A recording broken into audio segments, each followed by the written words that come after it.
జ్యోతిష శాస్త్రం ప్రకారం 2025వ సంవత్సరం జనవరి నెల 2వ తేదీ గురువారం రోజున కుంభరాశి వారు ఎటువంటి శుభ అశుభ ఫలితాలను పొందుతారో తెలుసుకోవాలంటే ఈ వీడియోని స్కిప్ చేయకుండా పూర్తిగా చూడండి. అలాగే తప్పకుండా మా ఛానల్ని సబ్స్క్రైబ్ చేసుకోండి.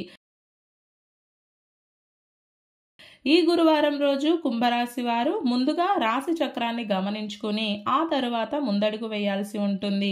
ఈ రోజున ఉన్నటువంటి గోచారం ప్రకారం జన్మంలో ఉన్న శని కావచ్చు, వ్యయంలో ఉన్న చంద్రుడు కావచ్చు, అలాగే 4వ స్థానంలో ఉన్న గురుడు కావచ్చు. వీళ్ళంతా కూడా మీకు వ్యతిరేక ఫలితాలు ఇవ్వడానికి సిద్ధంగా ఉన్నారు.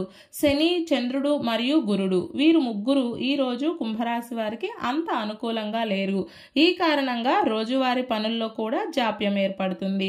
టైం టు టైం జరగాల్సిన పనులన్నీ కూడా బాగా ఆలస్యం అవుతాయి. ఒక్క పనిని కూడా సక్రమంగా పూర్తి చేయలేరు. బిజీగా ఉన్నట్లే ఉంటారు, క్షణం తీరిక లేకుండానే ఉంటారు. అయినప్పటికీ ఒక్క పని కూడా టైంకి పూర్తి కాదు. పనులన్నీ వాయిదాల రూపంలోనే నడుస్తూ ఉంటాయి. ఇంకా స్పష్టంగా చెప్పాలంటే క్షణం తీరిక లేదు, దమ్మిడి ఆదాయం లేదు అన్నట్లుగా మీ వ్యవహారాలన్నీ నడుస్తూ ఉంటాయి.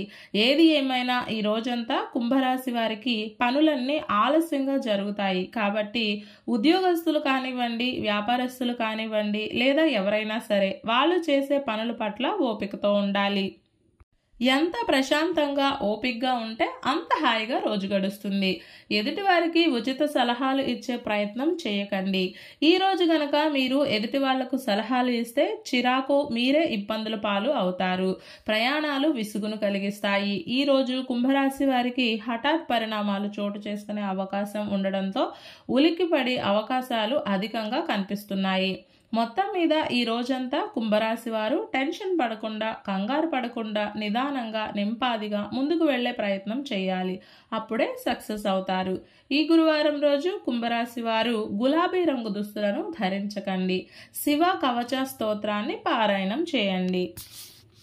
ఈ గురువారం రోజున ఉన్నటువంటి దివ్యమైన తిథి తదియ, నక్షత్రం శ్రవణ నక్షత్రం, రాహుకాలం మధ్యాహ్నం 1:30 నుండి 3 గంటల వరకు, యమగండం ఉదయం 6 గంటల నుండి 7:30 వరకు.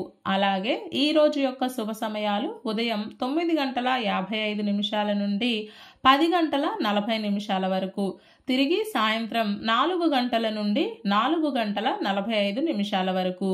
ఈ రోజు యొక్క పంచాంగం ప్రకారం రిజిస్ట్రేషన్లకు, నూతన వస్త్రాభరణాలను ధరించడానికి, శాంతులకు, పెళ్లి చూపులకు, విద్యాపరమైన విషయాలకు, రుణ ప్రయత్నాలకు, ప్రయాసతో కూడుకున్న కార్యక్రమాలకు, వ్యవసాయపరమైన పనులకు, వైద్యపరమైన సంప్రదింపులకు, ఉద్యోగంలో చేరడానికి, ప్రయాణాలకు అన్నింటికీ కాలం చక్కగా అనుకూలిస్తుంది. ఈ రోజంతా శుభప్రదంగా సాగడానికి, అన్ని పనులు సక్రమంగా పూర్తి కావడానికి, అలాగే విజయం పొందడానికి ఉదయం వేళ శ్రీ మహాలక్ష్మి అమ్మవారిని పసుపుతోటి అర్చించండి. కుంకుమ అవసరం లేదు. కేవలం పసుపుతోటి అర్చించి లక్ష్మీ అష్టోత్తర నామాలను పఠించి దీపారాధన చేయాలి. తరువాత అదే పసుపును పచ్చి పాలతో తడిపి నుదుటన తిలకంగా పెట్టుకోవాలి. ఇలా చేసి దినచర్యను ప్రారంభం చేస్తే అంతా శుభమే కలుగుతుంది. ఈ గురువారం రోజు శ్రవణ నక్షత్రం వచ్చిన సందర్భంగా కలియుగ దైవం అయినటువంటి శ్రీ తిరుమల వెంకటేశ్వర స్వామి వారికి తులసీమాలను సమర్పించి శ్రీ వెంకటేశ్వర కరావలంబ స్తోత్రాన్ని పారాయణం చేయాలి. ఇలా చేస్తే కలియుగ దైవం అయినటువంటి ఏడుకొండల స్వామివారి అనుగ్రహం మనకు కలుగుతుంది.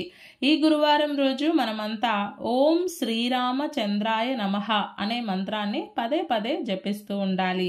ఈ గురువారం రోజు సాయంత్రం నరసింహస్వామి వారి ముందు 2 నెయ్యి దీపాలను వెలిగించి నరసింహస్వామి వారి అష్టకం పారాయణం చేస్తే శత్రు జయం కలుగుతుంది. భయాలన్నీ దూరమవుతాయి.